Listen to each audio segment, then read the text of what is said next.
नमस्कार दोस्तों। क्या नरेंद्र मोदी कारपोरेट के नौकर हैं? क्या नरेंद्र मोदी सिर्फ कारपोरेट के लिए ही काम करने को इस पद पर बैठे? क्या नरेंद्र मोदी के लिए इस देश की जनता और उसके सरोकारों से कोई मतलब नहीं? क्या उन्होंने कभी किसानों के लिए कोई विश्व स्तरीय भवन बना के दिया है? क्या महिलाओं के लिए कोई विश्व स्तरीय भवन बना के दिया है? क्या उन्होंने इस देश के कामगारों मजदूरों को कोई विश्व स्तरीय भवन बना के दिया है? और क्या उन्होंने इस देश के तमाम सारे उन लोगों को कुछ दिया है जो इस देश को बनाने का काम करते हैं? युवाओं को कुछ दिया है क्या? तो आपका जवाब होगा नहीं, कुछ नहीं दिया। इस देश में तमाम सेक्टर्स बर्बादी की तरफ जा रहे हैं, रोज बर रोज जा रहे हैं। और दूसरी तरफ नरेंद्र मोदी कारपोरेट के लिए दुनिया का सबसे बड़ा कमर्शियल भवन बना करके उनको देते हैं। सूरत में उन्होंने हीरा व्यापारियों और हीरे से जुड़े हुए लोगों के लिए एक बड़ा कमर्शियल, जिसे उन्होंने दावा किया है कि दुनिया का सबसे बड़ा कारपोरेट भवन है, वो बना के दिया है। हीरे के व्यापार से क्या इस देश के लोगों को रोजगार मिलता है? क्या हीरे के व्यापार से इस देश को बहुत टैक्स मिलता है? क्या हीरे के व्यापार से इस देश को कोई बड़ा फायदा हो रहा है? तो आपका जवाब आएगा नहीं। इस देश में सबसे कम रोजगार हीरा देता है और सबसे कम टैक्स देता है। और यही नहीं, यह व्यापार अमेरिका और चीन को फायदा भी पहुंचाता है। तो आप कहेंगे तो फिर इस पर सैकड़ों करोड़, हजारों करोड़ रुपया क्यों सरकार खर्च कर? वजह साफ है, हीरा व्यापारी यदि कमाते हैं तो ऐसी सरकारों को जो उनके मददगार हैं उन्हें बहुत कुछ देते हैं। और वही देखने को आ रहा है। आम आदमी तो हीरा ले नहीं सकता, वो दूर से देख के ही खुश हो लेता है। तो साहब नरेंद्र मोदी उसे दूर से दिखा के खुश कर रहे हैं। जैसे वंदे भारत में आप यात्रा नहीं कर सकते, लेकिन वंदे भारत कह के आपको मूर्ख बनाया जाता है। इसी तरीके से तमाम सारे जहाजों और दूसरी चीजों का आपको वो दिखाया जाता है। आपको तमाम वो एक्सप्रेस वे दिखाए जाते हैं जिनमें आप यात्रा नहीं कर सकते हैं, उनका आप टोल नहीं दे सकते। तो साहब लेकिन आप खुश हो जा रहे हैं। तो आपको सब्ज बाग दिखा करके, सपने दिखा के लूटने का क्रम चल रहा है। आपसे सवाल करता हूं, क्या नरेंद्र मोदी ने 2014 में 2 लाख नौकरियां, रोजगार देने का वायदा नहीं किया था हर साल? तो आप कहेंगे हां किया था। 9.5 साल हो गए, 10वां साल में प्रवेश करने वाले हैं। अब आप एक बात बताइए, तो 10 साल में 20 करोड़ रोजगार बनते हैं। 20 करोड़ नौकरियां दी कितनी? 7 लाख, कुल 7 लाख। और उन 7 लाख में भी आधी नौकरियां कॉन्ट्रैक्ट पर, यानी आपको एक पकड़ा दिया लॉलीपॉप। उसके बाद में पुरानी पेंशन तो अब है नहीं। तो जो भविष्य सुरक्षित की बात सोचते थे लोग सरकारी नौकरी में, वो भी खत्म हो गई। तो दिया क्या है फिर? क्यों पागल? सवाल ये, उन्होंने तमाम अपने पूंजीपति मित्रों को, जो उनके मित्र हैं, खास उन्हें देश का सब कुछ सौंप दिया। देश की जमीनें सौंपी, डिफेंस की जमीनें सौंप दी, रेलवे की जमीनें सौंप दी, पोर्ट सौंप दिए, एयरपोर्ट सौंप दिए, और न जाने क्या क्या। इस देश की 50 सरकारी कंपनियां बेच दी। और सब कुछ है इस स्थिति में लाके खड़ा कर। लेकिन फिर भी गुणगान करने वाले गुणगान करते हैं और आपको इस बात पे मूर्ख बनाया जाता है कि साहब धर्म की पताका फहर रही है, हिंदू जाग गया है और न जाने क्या क्या।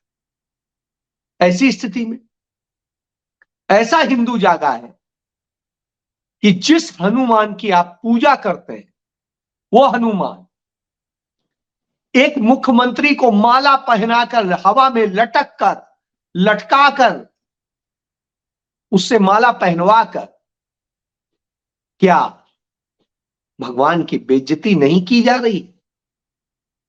यदि आप सिख धर्म में देखें तो यदि गुरु महाराज के तरह के यदि कोई कपड़े पहन लेता है तो उसे बेअदबी में शुमार किया जाता है और उसमें कड़ी सजा का प्रावधान।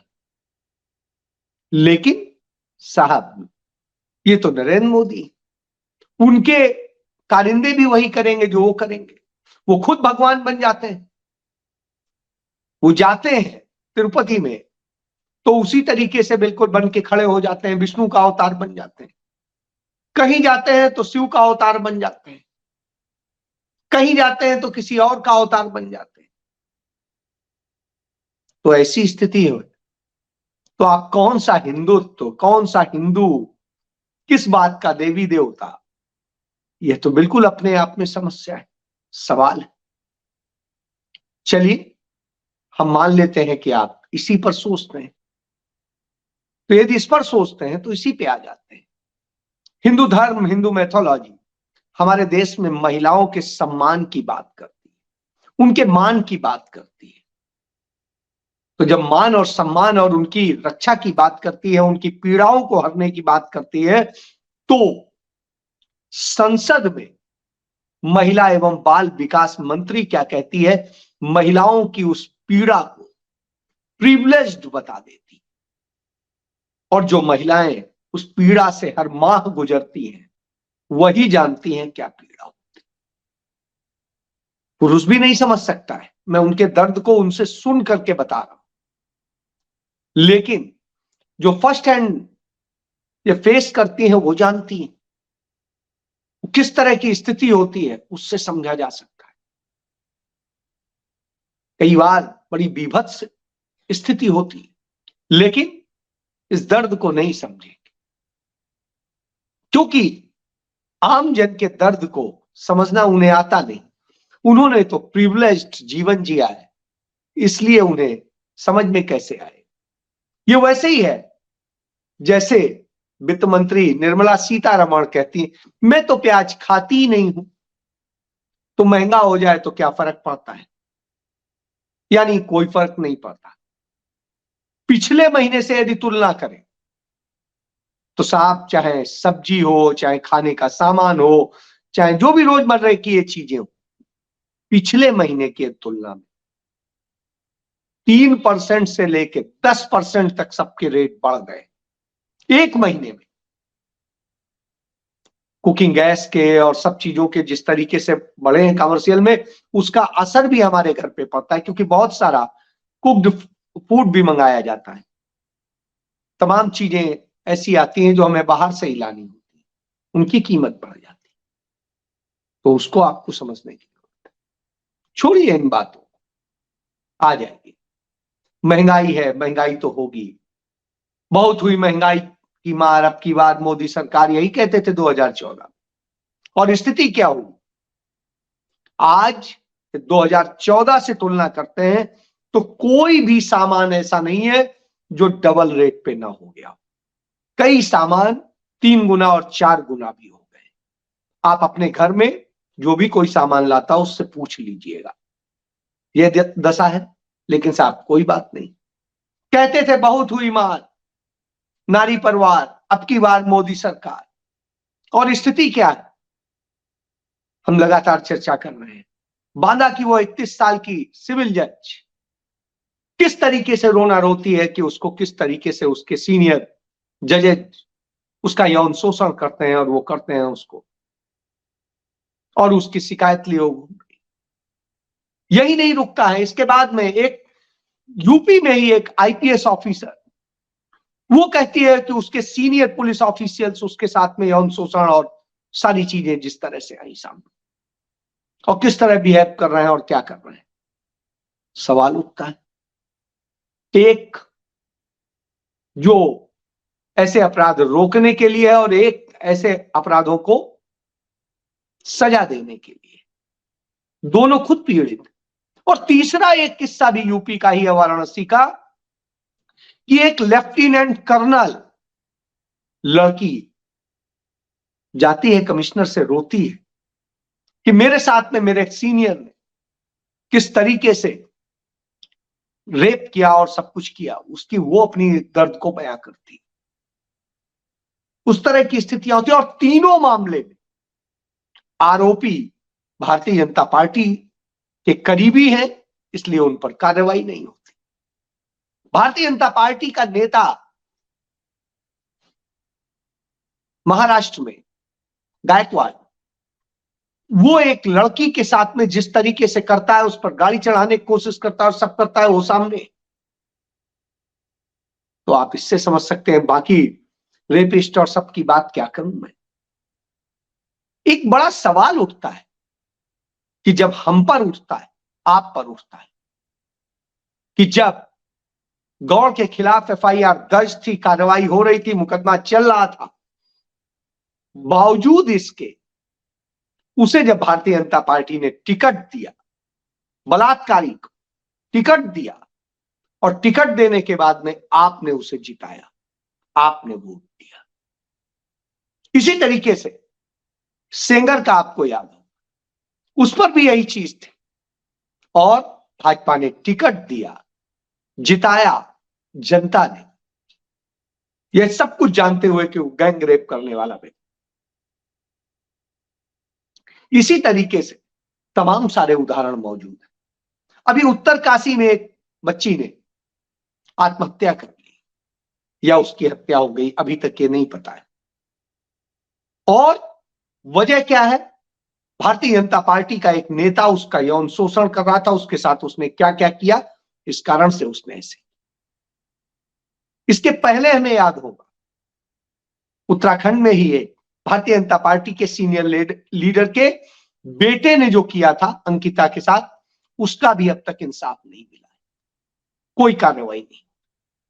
ये चंद घटनाएं, तो ये वो लोग हैं जो कहते हैं और क्या करते हैं, कारपोरेट को साधते हैं, दिखावा करते हैं, आपको मूर्ख बनाते हैं, आपसे लूटते हैं, कभी महंगाई के रूप में, कभी टैक्सेस के रूप में, कभी किसी रूप में, और वो सौंप देते हैं उन कारपोरेट को आपकी बेटियों के साथ। इस तरह से घटनाएं होती हैं और करने वाले सब प्रिविलेज्ड लोग, प्रिविलेज्ड। भारतीय जनता पार्टी के तमाम नेता वे व्यापार का धंधा चलाते हैं, पकड़े जाते हैं, लेकिन भाजपा शांत और बाद में उन्हें टिकट भी दे देती है। तो यह स्थिति है। तो किसको दोष दें, आपको या उनको? चलिए छोड़िए इसको, इसके बाद आइए आप, आज और क्या हो रहा है। आज जिस तरह के हालात बने हैं, सब कुछ हो रहा है, आज चाइना हमारे यहां कब्जा करता चला आ रहा है, आगे बढ़ता चला आ रहा है। उस स्थिति में उस चाइना के साथ हम व्यापार बढ़ाते हैं और उस चाइना को जो हमें ताकीद करना चाहिए, डराना चाहिए, हम 56 इंची वाली बात बोलते हैं, लेकिन कर कुछ नहीं पाते। और फिर हम नेहरू गांधी परिवार को गाली देते। याद करिए, नेहरू ने तो 1 इंच जमीन नहीं देने दी थी, और झूठ बोला जाता है कि सियाचिन को उन्होंने दे दिया या क्या दे दिया। यदि आप नक्शा देख लें 1947 का और फिर 1956 का, तो आपको पता चल जाएगा कि किस तरीके से नेहरू ने ही वो नक्शा बदला था और उस क्षेत्र को अपना दिखा करके उस पर काबिज होने की कोशिश की थी, और बहुत बड़े भूभाग पे भारतीय सेना ने कब्जा कर लिया था।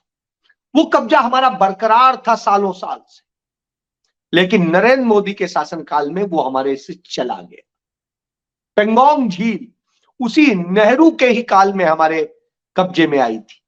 नहीं तो वास्तविक नियंत्रण रेखा और जो मैकमोहन लाइन है, इन सारी चीजों का आप अंतर देख लीजिए, आपको आइडिया लग जाएगा। तो झूठ और नफरत का ये खेल होता है। लेकिन श्रीमती इंदिरा गांधी ने प्रधानमंत्री बनने के बाद में चीन को सबक सिखाया और 1967 में हराया चीन को और काबिज हुई नाथुला, किसी से पूछ लीजिएगा। और उसके बाद में राजीव गांधी ने जो नेफा होता था, उस नेफा पर कब्जा किया और उसे अपने देश का अरुणाचल प्रदेश बना दिया, अपना पासपोर्ट, अपना सब कुछ। तो यह सफलता थी। आज आपका चीफ सेक्रेटरी, आपका डीजीपी, आपका सब कुछ होता है, आपका मुख्यमंत्री होता है। तो आप जो हवा की बात करते हैं उसमें आपको समझने की जरूरत है। रोड इन बेल्ट की जो योजना थी चीन की, मनमोहन सिंह ने पूरी नहीं होने दी थी, लेकिन नरेंद्र मोदी काल में पूरी हो गई। क्यों? चीन के ऊपर इतनी मेहरबानी क्यों, इतना व्यापार और सब कुछ क्यों दिया जा रहा है? क्योंकि नरेंद्र मोदी के मित्र, पूंजीपति मित्रों का कारोबार, उनके कारपोरेट का कारोबार चीन के भरोसे चलता है। इसलिए चीन के लिए सब कुछ किया जा रहा है और चीन के माध्यम से, उसकी मदद से चुनावी मशीनरी का खेल होता है। बहुत सारे खेल, उन खेल पर बात कोई नहीं करता। तो आपको जानने की जरूरत है कि किस तरीके से आपको ठगा जाता है। हालात क्यों ऐसे हो गए कि भारत का व्यापार, व्यवसाय सब बर्बाद होने लगा। आपके जो मित्रगण हों व्यापारी, पूछ लीजिएगा, क्या आपका व्यापार बहुत अच्छा चल रहा है? 2014 के मुकाबले आप पूछ लीजिए। यदि रोता न मिले तो फिर मैं पत्रकारिता छोड़ दूं। और साहब, स्थिति क्या है?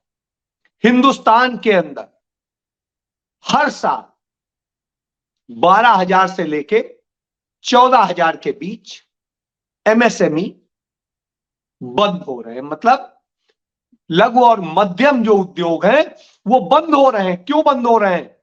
क्योंकि इन्हीं कारपोरेट के हाथ में सब सौंपा जा रहा है, सारी चीजें हो रही। इन सब स्थितियों के बाद क्या सोचना नहीं चाहिए? हमको सोचना नहीं चाहिए कि हमने किन लोगों को चुना है, किस लिए चुना है? क्या हमने उन्हें ऐसा धंधा करने के लिए चुना है, दलाली करने के लिए चुना है, किस काम के लिए चुना? यदि हम ही नहीं फैसला कर पा रहे फिर किसी और से क्या उम्मीद करें? आज हालात देश के बद से बदतर है, तमाम लूट है और ऐसी स्थिति में देश को बचाना हमारी आपकी जिम्मेदारी है। कांग्रेस पार्टी ने उत्तर प्रदेश में भारत जोड़ो यात्रा शुरू करने का फैसला किया है। वो उत्तर प्रदेश जोड़ो यात्रा के रूप में होगी और वो सहारनपुर से 20 तारीख को शुरू होगी और लखनऊ तक जाएगी। इसके जरिए लोगों की समस्याएं, लोगों की बातें, लोगों को समझने की एक धुन लगाई जाएगी, जिससे कि आने वाले लोकसभा चुनाव में उसे कैसे प्रस्तुत किया जा सके और उन पर लड़ाई लड़ी जा सके, जो उत्तर प्रदेश के लोग जानना चाहते हैं। और इसको लेकर के बड़ी अच्छी प्लानिंग की गई है। इसको लेकर के कांग्रेस हाईकमान ने अपने यूपी के नेताओं की बैठक भी बुला ली, क्योंकि यदि अब लोकसभा चुनाव जीतना है और इस देश की तमाम समस्याओं से देश के लोगों को निजात दिलानी है और धर्म के नाम पर जो नफरत फैलाई जा रही है उसे रोकना है, तो इस पे आना पड़ेगा, जोड़ना पड़ेगा। क्योंकि आज ही की घटना है, उत्तर प्रदेश में की राजधानी लखनऊ में कश्मीर के कुछ व्यापारी ड्राई फ्रूट्स बेचने आते हैं, हर साल आते हैं। बेच रहे थे तो उन्हें पुलिस मार रही थी कि क्यों बेच रहे हो, जैसे वो कोई नशा बेच रहे हो, अपराध कर रहे हैं। उनके सामान को लूट लिया जाता है, उन्हें मारा जाता है, उनके कपड़े फाड़ दिए जाते हैं। यह दशा कर दी जा रही। तो ये नफरत की स्थिति है। तो इससे लड़ने के लिए इस तरह का एक जोड़ने का क्रम शुरू ही करना पड़ेगा और नफरत को खत्म करना पड़ेगा। इस लड़ाई में हम सबको सामने आना हो। यदि हम नहीं आएंगे तो फिर लड़ाई कैसे लड़ी जाए। इसलिए फैसला आप करिए कि आपको बलात्कारियों को वोट देना है, आपको नफरत फैलाने वालों को वोट देना है, आपको इस देश को बर्बाद करने वालों को वोट देना है, आपको बच्चों का भविष्य बर्बाद करने वालों को वोट देना है, आपको कारपोरेट के जो नौकर बने हुए हैं, दलाल बने हुए हैं, उन्हें वोट देना है, या आपको सच्चे लोगों को वोट देना है, आपके लिए लड़ने वालों को वोट देना है, आपको जोड़ने वालों के लिए देना है, अच्छे रोजगार और सबके साधन उत्पन्न करने वालों को देना है, अच्छा स्वास्थ्य, अच्छी सेवाएं देने वालों को देना है। फैसला आपको करना है। झूठ पे जाइएगा या फर्जी एक्सप्रेस वे पे चल के आनंद लीजिएगा, जिसका पैसा दीजिएगा। फैसला आपको करना है। जय